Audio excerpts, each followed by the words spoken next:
Bigpod, I have a confession to make. What? Today, I got a message from my neighbor while I was at work. Really? What? Yes, he said that I left my door unlocked. He came in and did dishes for me. He locked my door and then he left. Really? Yeah, I feel really secure now. Great. Cue the music.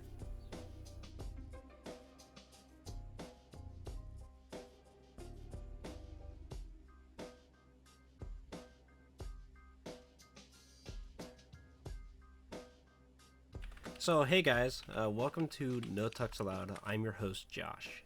And today, I've brought Bigpod. Bigpod, by the way, just to let you know, I'm wearing a white shirt. I did not know that we were celebrating anything. I know your shirt's talking about NASA. Yeah. Yeah. So, obviously, Artemis 2, exciting news out of that. You did like a glorious episode all about that a couple weeks ago.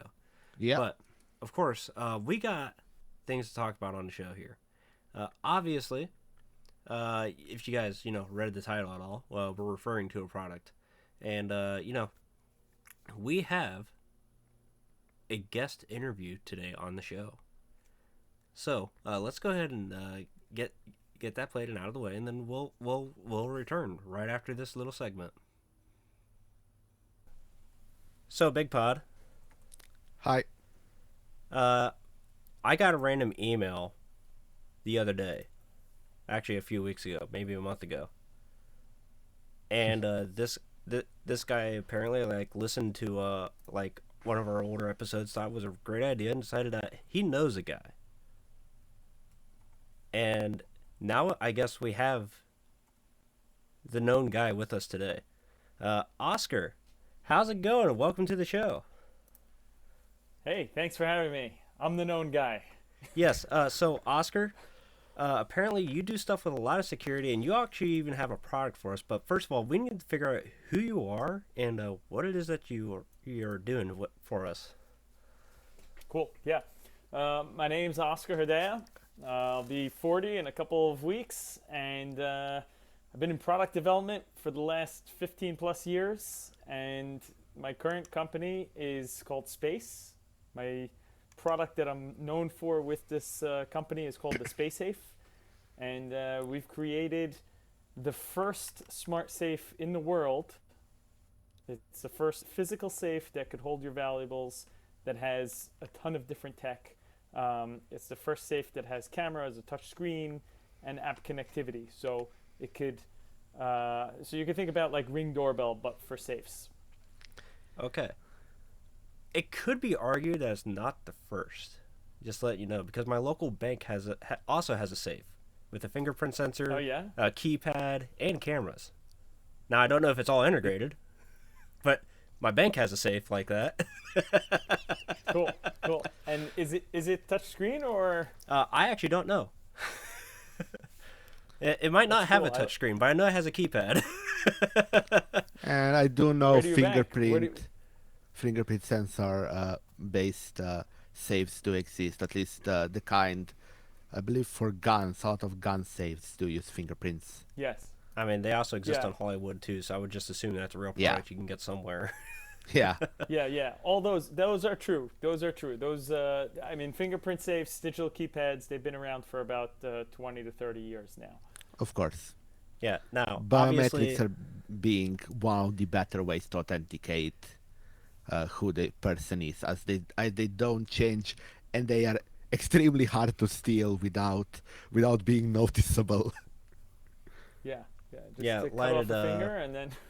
Make sure that if you're ever doing anything with biometrics, you always register more than one finger, because Yes. there's always going to be like a guy like me that likes to cut up their thumb. So, men, we have problems with our beard, so we have to shave. Well, That too. Well, I have one ruined fingerprint because I clean my razor with hand, and I've done micro scratches onto the first layer of my fingerprint. So if I scan that specific finger, I can see the cuts in it in the fingerprint. That makes it more unique, though. Wow. Yeah, but it also causes the algorithms to fail Of course. a lot of time. Yeah. So obviously, you said that this is internet connected. So that means that it's got like Yes. multi-user authentication and all the other nice bells and whistles. But let's be honest here. This is an IoT device, so we have to ask the important question first. It's internet connected, which means so I would presume that's getting software updates. So the very first of that question is, how often are those updates reasonably expected to come in? Like, is it whenever things are ready? Like, say you guys discover critical vulnerability, you fix it, you send it immediately, it's deployed everywhere, all within 5 minutes, or is there like a monthly update cycle? A little of both. So I mean, we're always adding new features, fixing bugs. So that's one of the first things. If there's something major that we feel like a vulnerability, or pretty much what you're saying, if something is urgent that we need to fix right now because we found like a huge bug that can impede people's ability to have like a safe storage device, then with that we would obviously work to roll out as quickly as possible. And what we have to do here is we really have to deep dive and do full UAT testing. It takes about a week. The reason is we've had updates in the past that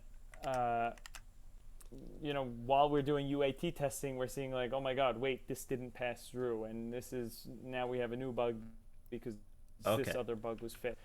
So it depends on what it is. If we, like I was saying before, we're constantly doing updates, and we don't push those until we have like a sufficient amount of updates that we want to roll out with. But if it was something that was really impeding, we would probably use an old branch and then just fix that and roll it out as quickly as possible. Okay. And then how long is this device going to be supported by you guys? Is it just until you're just sick and tired of working on just ancient hardware because it's 15 years old, or what? So there's no way to really know, but right, it's a weird question. It's a weird thing to say, but at the same time, like iPhones, they stop being supported after like a couple of years, which we hate. We hate that, right? We hate that. Like we don't want to be known for that kind of thing. So we want to have as much support for as long as we can. For the devices, whether that's 15, 20, 25 years, whatever it is. The hardest thing really for us to kind of support is right now, the way it works is each safe has one specific hardware. As we continue to grow, there will be different hardware versions.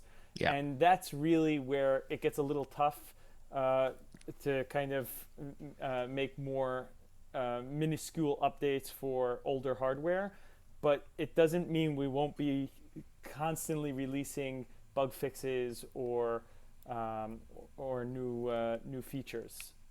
Right. Now, the immediate follow-up question to that is one that I honestly feel like every single person that makes an internet connected device like yourself should have at least an answer for. What happens with the safe after the update cycle? Like, does it still continue to operate? Cool. Yeah. I mean, it's going to work forever. I mean, there's nothing that stops the safe from working. I mean, it's just regular electronics. It's a software based. There's nothing that stops us from, if somebody keeps the safe for 30 years, that would stop us from letting that safe continue on our back end or continue working. Okay, so then it would just be older hardware. So then theoretically, then it doesn't even technically require an actual internet connection to unlock. Then. No, and it does not require an actual internet connection to unlock. Now, the way we have it is, what separates us from other safes, in addition to our tech, is we have the ability to 2FA. You could do 2FA locally, so you could force somebody to use a PIN code and a fingerprint, or you could do an authenticator 2FA. If you do authenticator 2FA, obviously you need internet to be able to do that. And if you don't have internet, then you could use backup codes. Like if the internet is not working and you can't verify it, you could use one of your backup codes to unlock. But now the question is, what if I unplug the electricity out of it? If I pull the plug. So we have a backup battery inside. Okay. Pull the plug on the safe, you're saying? Yeah, if I just pull it out of the socket and it's not anymore getting power supply. Yeah, so we have a backup battery in our safe. It works anywhere from 12 to 24 hours, and we're working on improving that to make sure it's really closer to 24 hours. And if we can even squeeze out more, we're going to try to do that also. That's actually an impressively long battery life. Yeah. So if this battery ever runs out, so like say that it's completely dead, like there's no power whatsoever, then does it still require the software to be opened, or is there a way to manually open it? We have a backup key as an option. We've partnered with one of the largest companies in Europe that sells high security locks, and we use their key. We use their keys and their locks. I don't know if you know Locksmith, lock-picking lawyer. I do know him. So we actually use one of the locks that he recommended. Okay. In one of his videos. So I guess that's at least a bar of quality worth chasing, because he breaks like the most unbreakable locks in the world within 5 seconds. Yeah. That also answers my next question, which is, can it be opened if electronics die? Which in today's world, especially with threats of wars, EMPs can be very likely scenario we could face in future. So something like that would destroy electronics. At least now we know that it could be opened using a manual method. Yeah. And so we give 3 keys with safe. I mean, most places will give you 2 keys, and the safe. I mean, the locks that those other safes use are really a little junky. So, okay. Yeah. Now, obviously, and so the idea is the battery is rechargeable. So once the power does come back after the 24 hours, then it starts recharging the battery, and the battery does. Even if it's at like 2%, it'll still the safe will still be working. If for any reason your power, you're in like a real war zone and your power is out for days, then you could use the keys, or if you want to connect a power bank to the back of the safe just to give it a little power boost, you could do that also. Okay. Obviously, I did read the spec sheet for the safe, so you're not gonna like pick it up and run away with it anytime soon, because it's 60 pounds of steel. I assume that's like at least some kind of cast steel. Yeah. So we're talking about a real safe. We're not talking about like a little hand box that somebody put a fancy lock on. So I did the due diligence that most people don't do. I read the entire terms of service and the privacy policy. Oh, no way. Okay. Yeah. I did that because I was curious. There is no mention of telemetry data at all anywhere in there. So I take it that is that like an oversight? Like, are you not collecting telemetry data? Sorry, could you tell me what telemetry data is, and I'll be able to answer that? So, you are. It does say that you are collecting like a video feed in the safe, so that way, and as well as like the authentication, but you're not collecting like say like time frames or anything like that from like when the door is open, when the door is closed, or where people are poking on the screen and so on. That's basically what telemetry data is. So specific, it depends on, I mean, you said a couple of different things. We do collect that information because that's stored in the back end, so you could review it on your, on the mobile app. Specifically, safe as well? what we refer to as telemetry is any kind of like backend data which serves no use to the customer but would be useful to you to see usage patterns and stuff like that that would serve more you than the actual like display would be displayed to user. The kind of that kind of data, like for example, how it is with nowadays with Windows, how people are complaining with the Microsoft collects certain data like typing patterns, stuff like that. That's the Yeah. telemetry. Yeah. How are you Got it. with that kind of collection of data? We haven't used any of that stuff right now. That data, I shouldn't say stuff, but that data we haven't. It's not something we use right now for anything. If it's something that we plan to use in the future, then we would update the TOS and the privacy policy. Right now, that information is really just kept for the users to track for themselves. Okay. I mean that's also just like a big concern that like the more privacy concerned individuals would have. So thank you for the answer on that one. Now, obviously, Yeah, of course. the terms and condition does say that it and the privacy policy can be changed at any time. So just make sure that if you're concerned about that kind of thing, you pay attention. Yeah, but that has to be a thing because laws change, Yeah. of course. Yep. Now, Uh, you did say that it does have a rechargeable battery. I do want to let you know that there's an EU rules change that's taking effect next year, where it says that the battery must be serviceable. User serviceable. Meaning they take it out and just Meaning, swap it out? What does that mean you exactly? have the user has to have a way to replace the battery, if, especially like let's say for example it's there like 30 years. Of course, the battery will be less capable. So there has to be a way for it to be replaced. That's what it means. Got it. I'm going to ask you a crazy question. Yeah. Let's say somebody does have that for 30 years, and how does that even happen? How are they able to even track that? I mean, Well, I have Like I would understand if it's like, hey, it's 1, 2, 5, 6, 8, but it doesn't I matter can't how many imagine years. because Like things are always changing. You it know what I doesn't mean? matter how many years. Like the point is that user needs to be able to change the battery for any number of years. Like so that the item cannot become an e-waste item because the battery is dead essentially. Right. yeah, but the main reason why I'm asking this is because it's a safe. It's going to be seen as like an appliance for somebody. Like I have a refrigerator. That refrigerator is over 20 years old at this point, and it still works and kicks fine.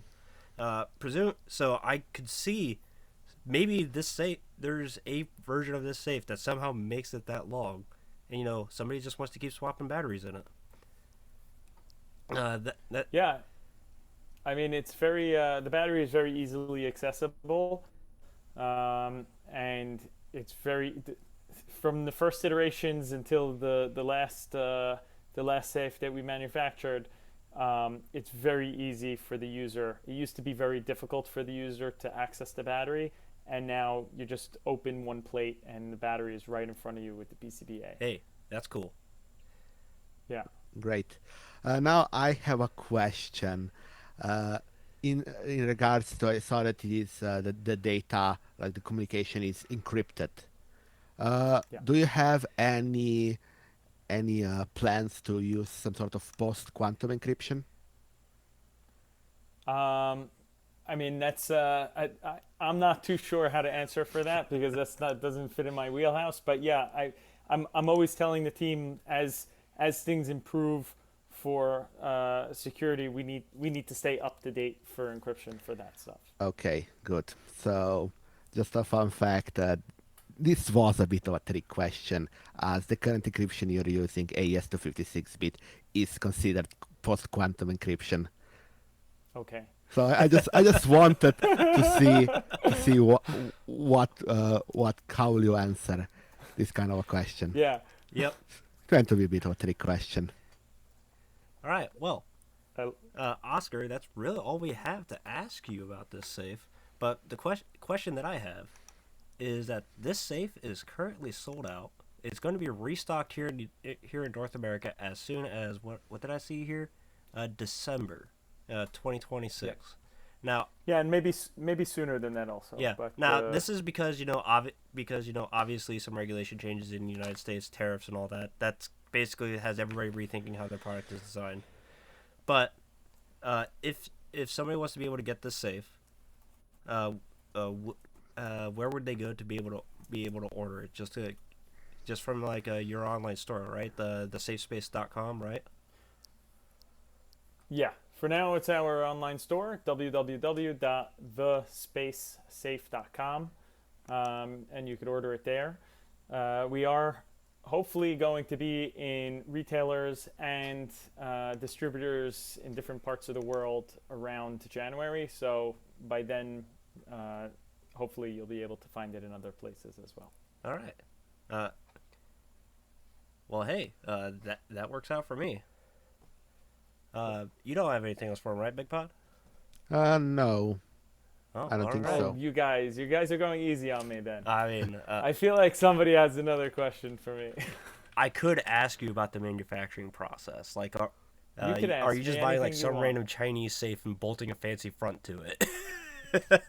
So great question, and I'm so happy you asked. No, everything was built in-house by us, designed in-house by us.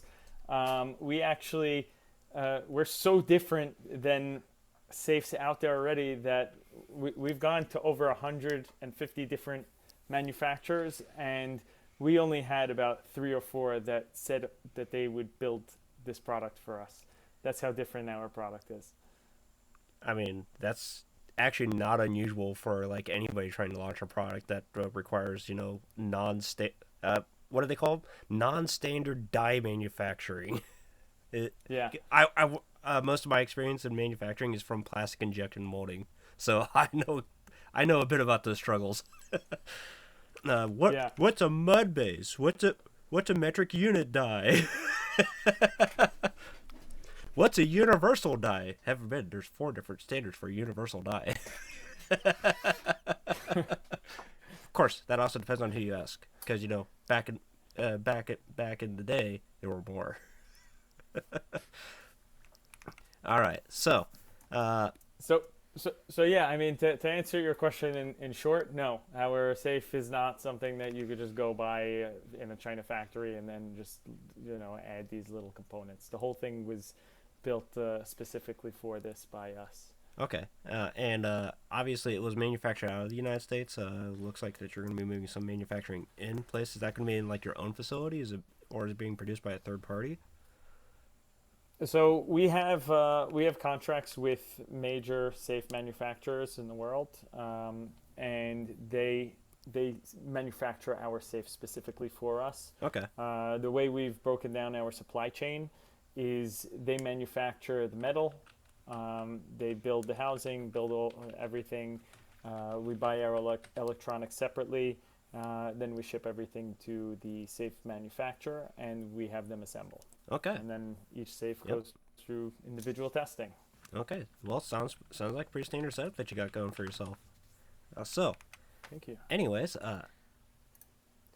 that's all we got for you today. So, Oscar, you can go ahead and leave now, and you have yourself a great rest of your day. And thank you for joining us. Thank you. Yep. Thank you. Thank you, guys. Thank you. Have a great one, and apologies for the beginning. I guess we had a little trouble with the video. Ah, you're fine. Happens. Yep. Cool.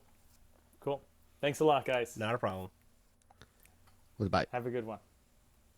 Bye-bye. So that's when we play the interview. Yep. Picking up after interview. So that was our interview with Oscar from Space, as I believe he said his company is called. So Bigpod, we did touch on a topic about the EU. Now, obviously being an EU member yourself, I'm sure that you're really looking forward to the fact that now every single battery functionally is going to be replaceable. Yeah. That's great. Yeah. right? So I've got this linked in the description, where it says, but basically every single battery must be user serviceable. This is says that the EU says that this will apply to all batteries, including waste portable batteries, electronic vehicle batteries, industrial batteries, starting, ignition, and lighting SLI batteries, and batteries for light means of transportation, such as electric bikes, e-mopeds, scooters. So, essentially every single battery. Now, it does go on to talk about like the EU announcement does go on to talk about about the average life cycle of a device and so on, but this is actually kind of exciting news because the EU is not exactly a small market. It might even affect us to some extent here on the stateside. Now, when it comes to like phones specifically, maybe not because there is a North American specific SKU for like cell phones, but for like these electric bicycles, that could be something different.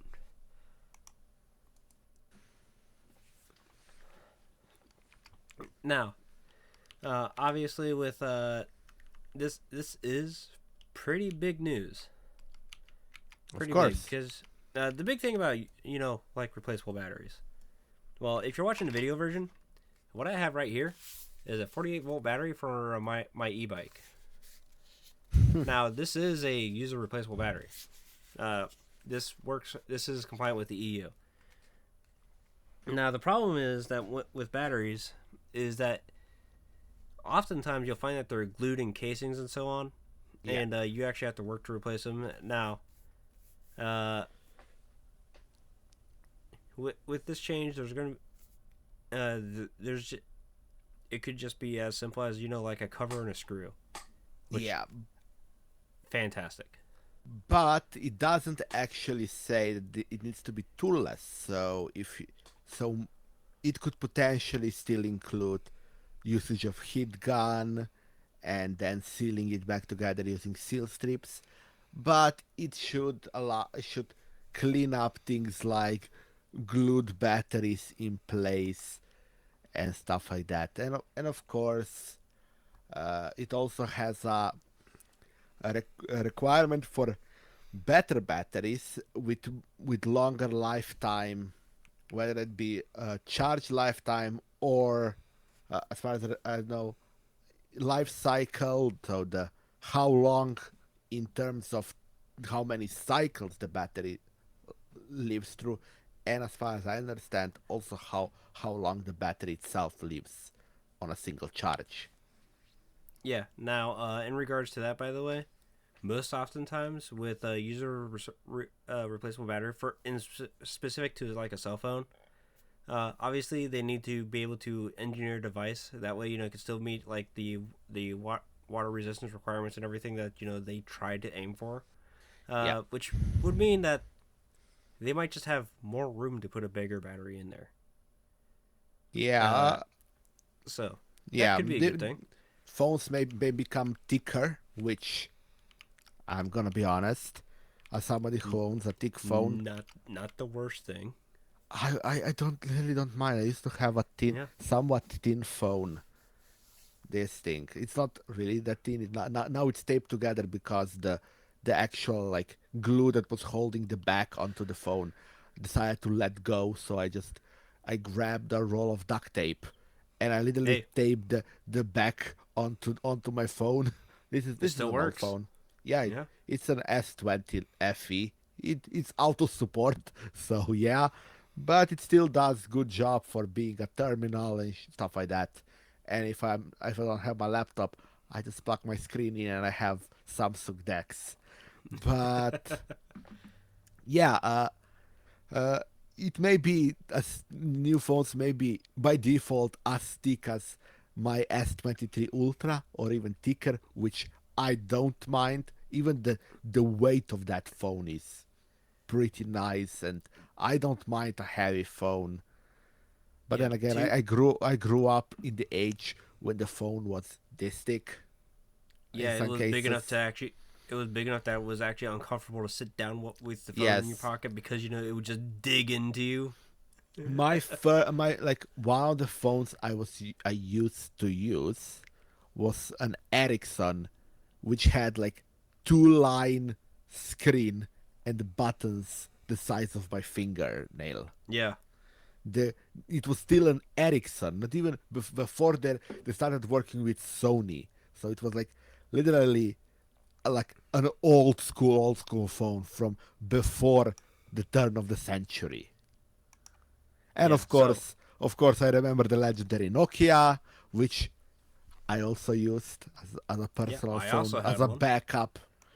It was That was like my primary phone. I didn't need no backup for Nokia. no, it wasn't. It wasn't a backup. It was like it was a phone I got from second hand from family members, and I had it in a bag where I was like keeping like old phones. I still have that bag, and I was like, I need a new phone because I broke my old one.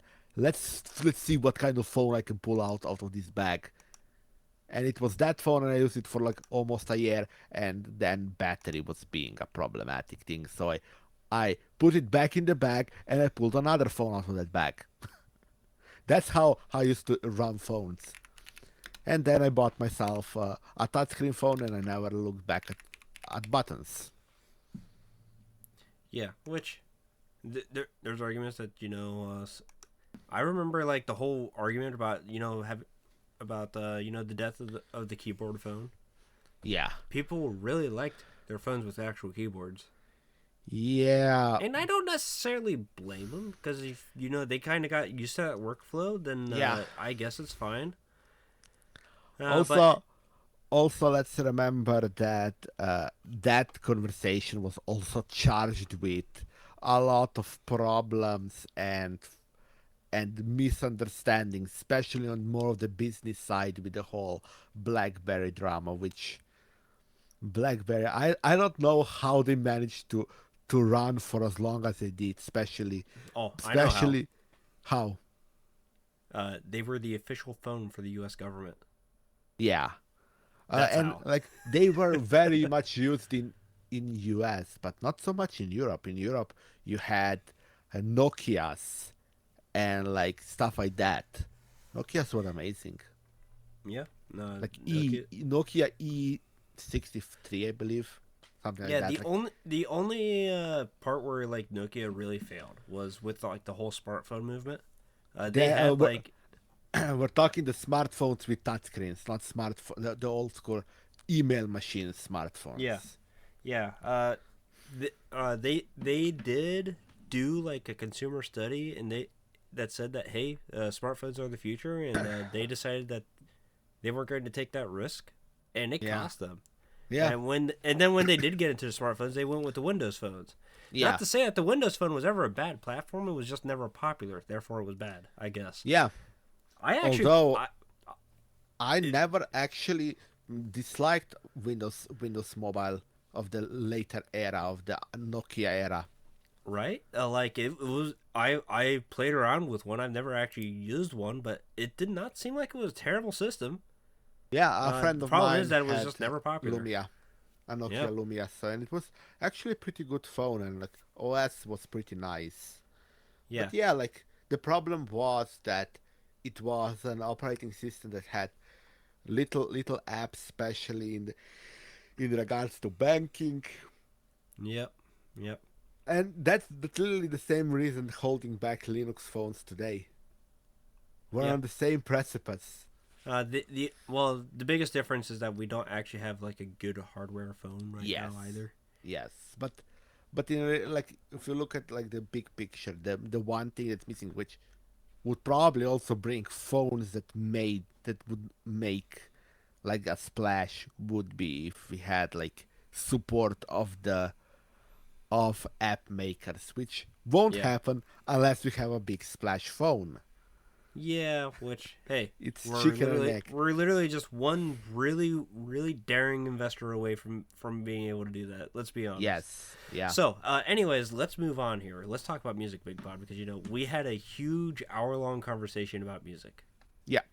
Because I just read the headline of this article, and you're just like, yeah, that And totally makes sense. Here's my playlist. and if I remember, I'm gonna before we start with the music topic, I'm gonna plug one of our ways you can support us. That's Patreon, patreon.com/no tax allowed. And when you support us on Patreon, you get access to a premium feed where, among other things, like publishing the high quality feed of the audio, we also have The bonus pre-shows content. and Yep. mid-shows as Yep. it is now. And this music mid-show we're gonna include as a bonus to our premium listeners.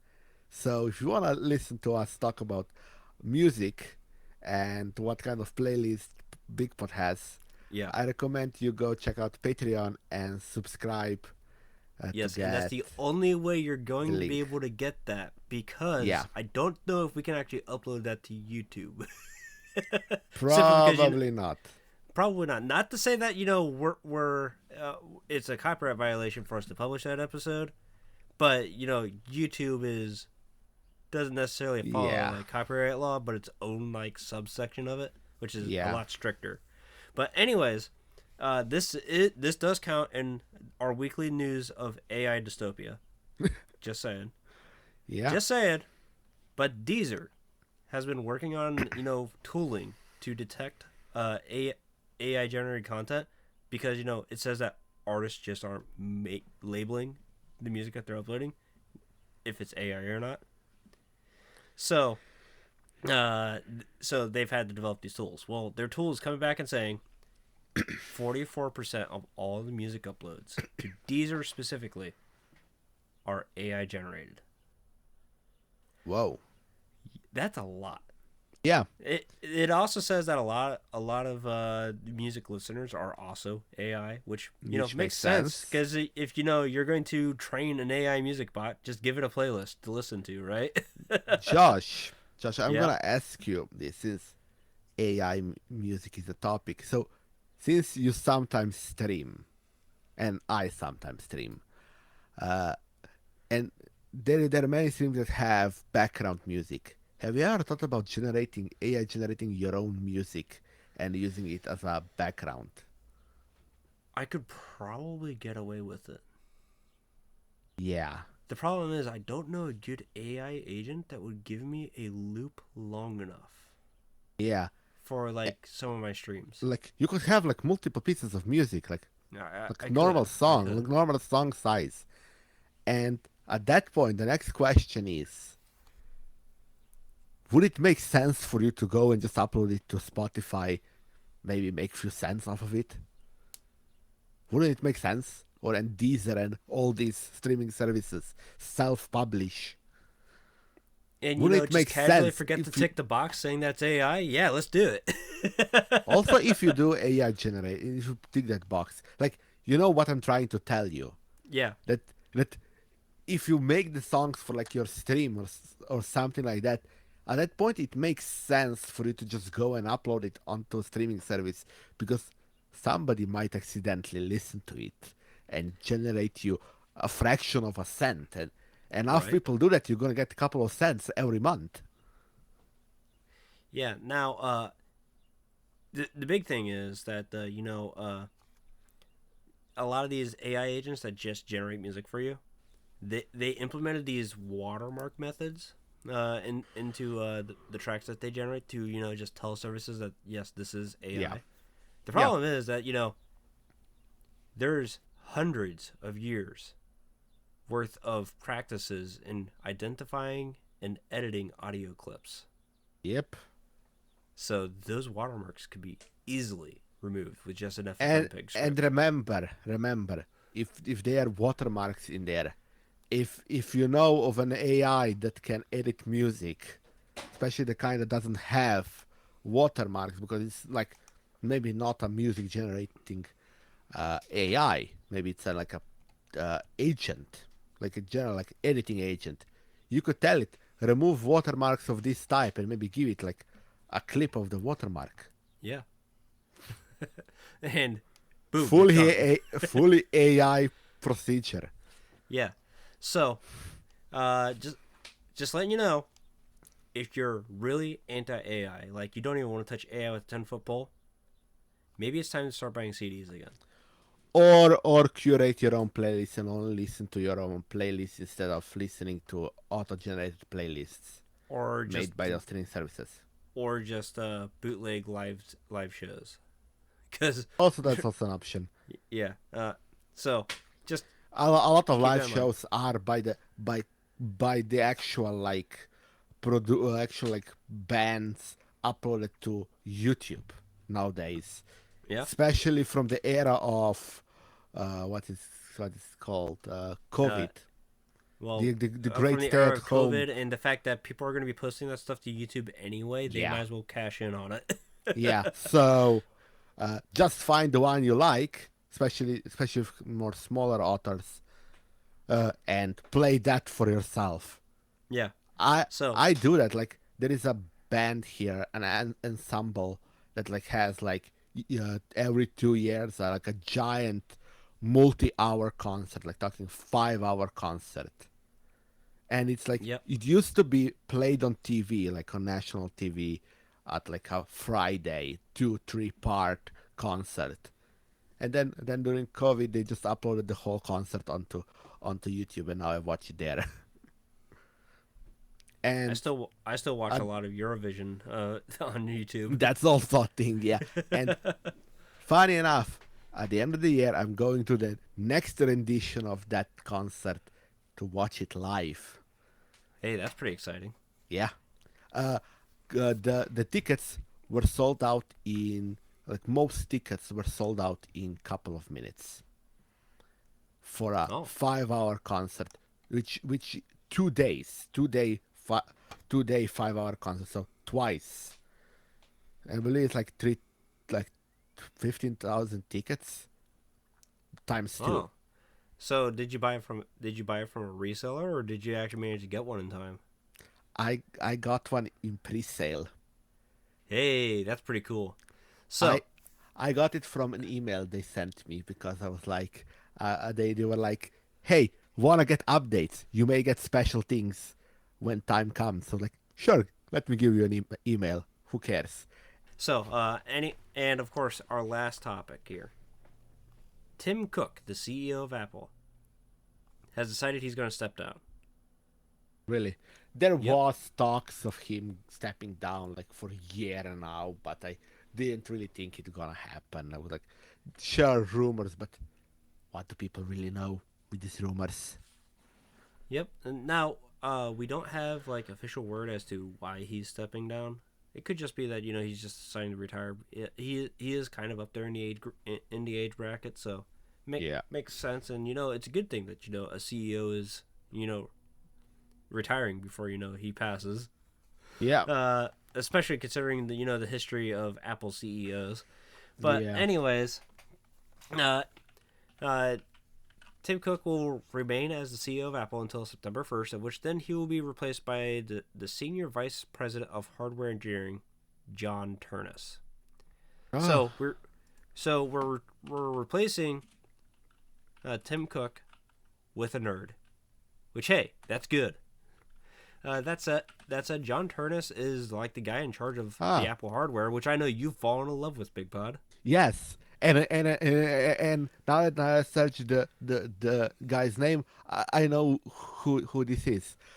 I know who this is because I subjected myself to various amounts of Apple live streams of their conferences, so I know that guy's face. Yeah, so I assume that he's not exactly a terrible pick to steer the ship of Apple. Based on how he was talking during the conferences, he seems pretty good. And since he's senior VP, he probably knows what he's doing. Yeah. So the question and is... yes, I fall in love with Apple hardware. Yeah. MacBooks are the best hardware there is. Too bad they're out with the worst operating system ever thought of. Yeah. Now, this is not Tim Cook exiting Apple. Probably not. He's probably going to stay. He is actually just moving to. Yeah, he is just changing position. He is becoming the Apple executive chairman. So AEC rather than CEO. Oh, so So he's moving. going to board of directors then. Yeah, he's basically just going to the board of directors, which is effectively, like a retirement of sorts. It's 'cause, in a lot of cases, it's an emeritus position for yeah, such people. yep. That said, Tim Cook has basically been like the guy that has steered like the modern day Apple that basically everybody knows. Because Ever since Jobs left us, and yeah, probably slightly before, while they were preparing the handoff. yeah, which let's take a moment here and just think about like all the impact that Apple has made in like the past 10 years. Obviously, Tim Cook was not the guy behind the iPhone. That was all Steve Jobs. Yes. But everything that they've launched after, Tim Cook has at least had a hand in. So, yeah. The most recent example, the Apple Vision Pro, their VR system. Yeah. While not a very popular product, it was cool. Yeah. It It might have actually pushed some other companies to make a standalone headset, which we still hold fingers crossed that it will come out sooner rather than later. I mean, Together it's with a possible. controller and a computing device. Yep. And we all know which company we're talking about. And Yeah, we all do. Which by the way, hashtag Valve Watch moment. Yeah. There's reports of controllers showing up in shipping containers. Yay! So we might not get them all at the same time, but we might at least get a controller. That Things said, might start moving. Nothing's officially confirmed there, but hey, we can get a controller. Things are starting to move. Yay. Yeah. So, anyways, with Tim Cook stepping down and this new guy taking over, we're gonna see like a very different Apple Probably to some degree. Maybe within like 3 or 4 years, maybe not like right away, but 3 or 4 years, yeah.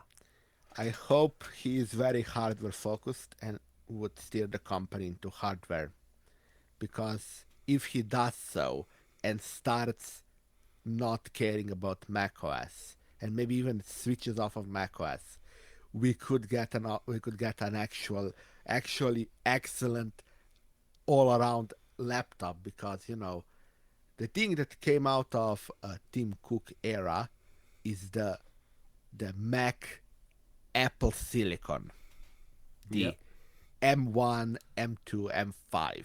That is like one of the best pieces of gear you can get in a laptop. But the problem is, as I said, it's out with a Mac OS. If they decide to actually stop caring about the operating system and the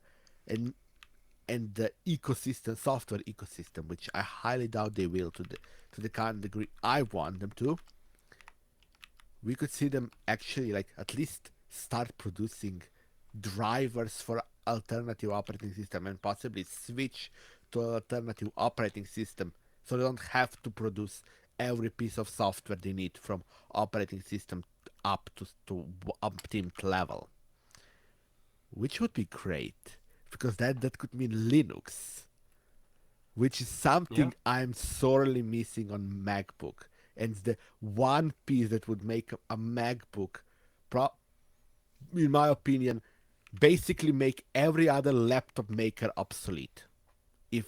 If MacBook had Linux on it, especially user changeable Linux, it could be like I would even consider like additional paying just to have ability to install Linux on it, like other Linux, like kind of like paid bootcamp.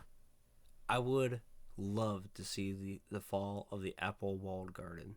Yeah, like I was saying, Apple walled garden could still exist, but you would have a door out if you paid that some more money. Because believe me, I would pay that more money, because I would want to buy myself a MacBook and not just one.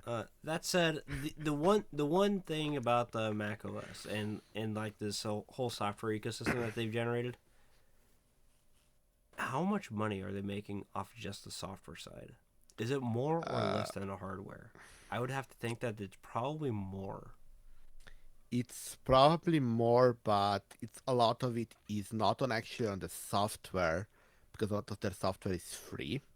If you own macOS, which means you own MacBook or Mac Mini or sort of Mac, it's probably off of those who use the software store, therefore buy products on the software store, and those who use their cloud offerings like iCloud, and probably a very small amount from the few pieces of software that you actually sell, like Logic Pro and Final Cut Pro.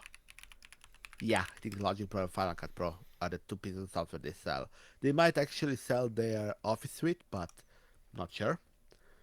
And I don't think there is anything more they sell like on software side. So I don't think they're making so much money, but the actual like walled garden is the thing that is making them a lot of money. The iCloud ecosystem of things. But even then, a lot of it comes just by creating an Apple account.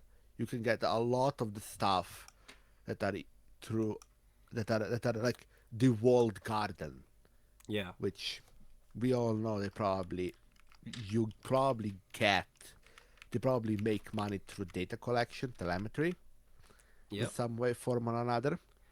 But otherwise, I think it is not as profitable as you would assume because there are no subscriptions that are basically that do not also have a huge backside behind them, which is what iCloud probably has. It's like its Well, storage, its compute.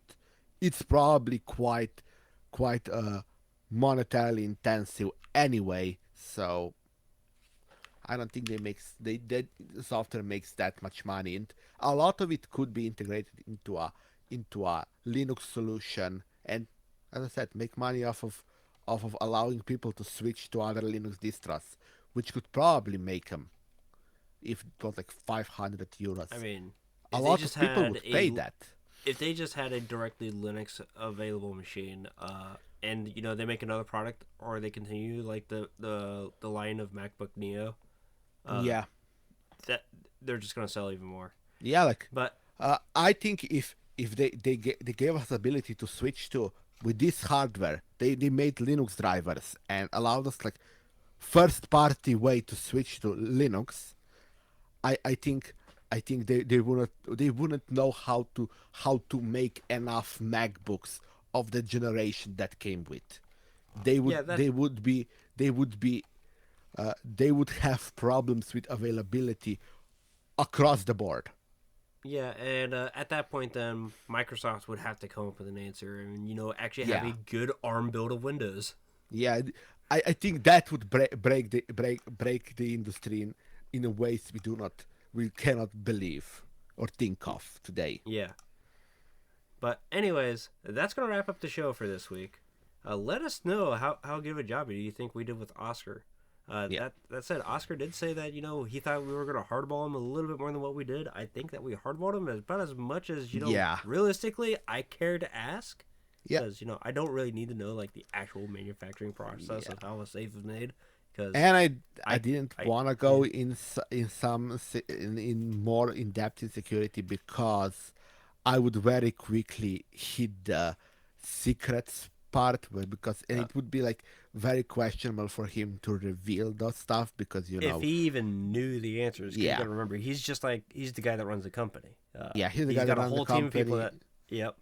He's got a And whole like team of people. and there is I like what people say, there is a certain level of security troop security that is good to have because remember, security is a layered system. There isn't just one layer. You should have many layers that cover each other's holes because no layer is perfect, And no security is perfect. heaven forbid, there's gonna be one layer that's just screwed up because convenience is a thing. Yeah. So So, so I didn't anyways, wanna go through that like and maybe pull out certain things that would be considered proprietary or secret. So I also did a bit didn't go as deep as I could go. Yeah. Well, anyways, if you would like to send us an email, you can send us an email to contact@tuxbase.com. That's how Oscar was talking to us, so I know that the email works. Yeah. And of course, we have our own individual YouTube channels. Bigpod, I think I saw you post like another video. No. No, But oh, finger okay. crossed this week. Finger crossed this week. Okay, I well I maybe hope I this manage week to get there. we'll find out. We'll find out. Heaven forbid, it might be posted by the time this episode gets posted. So maybe, It should. maybe we'll find out. I know that obviously I tried getting real fancy with the video and uploading it, and YouTube was just like, no. Like, well, at least I tried. Why But was it no? it was that Church of Root. Apparently, the entire script somebody else did, according to YouTube. Like, that's not right. Really? So, yeah, because I clicked the reference video, completely different. Yeah, so we're working on that one. But of course, anyways, we'll see you next week. Goodbye.